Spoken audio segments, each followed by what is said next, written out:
బహుశా నేను తప్పుగా అనుకున్నానేమో. వేమన్ కేవలం కవి కాదు, ఆయన ఒక మార్గదర్శి. లేదా మీకు తెలుసా, వేమన్ పద్యాలు నేటికి మన జీవితాలు ఎలా మారుస్తున్నాయో? వేమ ఒక సామాన్య రైతు కుటుంబంలో పుట్టి తెలుగు సాహిత్యాన్ని అసాధారణంగా ప్రేమించిన వ్యక్తి. ఆయన పద్యాలు సూటిగా మన హృదయాలు నేరుగా తాకుతాయి.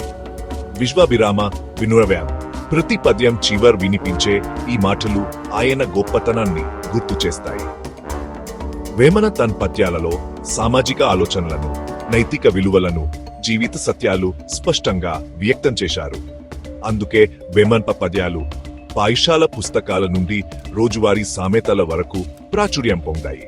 అయితే వేమనంక గొప్పతనం కేవలం ఆయన పద్యాల్లోనే కాదు, ఆయన బోధించిన సూత్రాలు మన జీవితాలను మారుస్తాయి.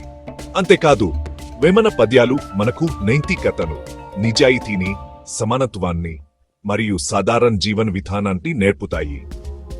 తెలుగులో ఇతర గొప్ప కవులు వచ్చిన వేమన పద్యాల ప్రాముఖ్యత అసాధారణం. మనమందరం వేమన పద్యాలను చదివి మన జీవితాల్లో అన్వయిస్తే అది తెలుగుకు మనకు గర్వకారణం అవుతుంది.